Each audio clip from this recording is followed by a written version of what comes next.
Welcome back to the print house, guys. Part 2 on the push-through lettering signs.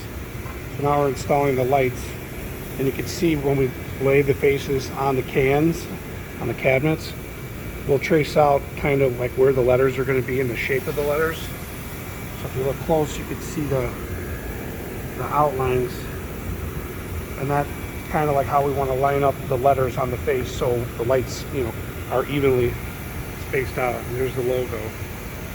And this is a 4-inch pan, I believe.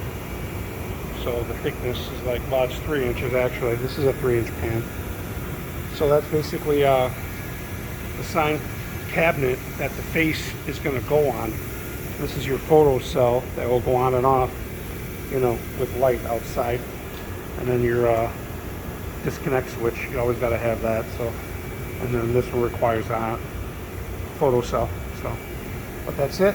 That's the sign cabinet for the small one. The big one's over there. So I thought it'd be cool to show that, and then I'll do a follow-up here and put the face on. So thanks for watching. Like, subscribe, hit that notification, guys, and keep posted on my channel.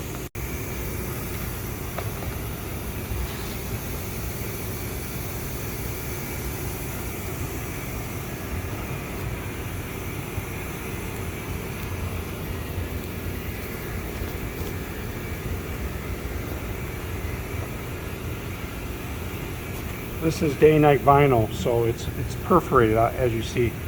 So this will light up white at night and black during the day.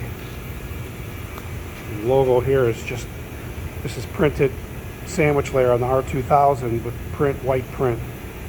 So it lights up like that. So that's the follow-up to the sign. Looks really good. Turned out nice. Just got to button it up. Thanks for watching, guys. Like, subscribe, hit that notification.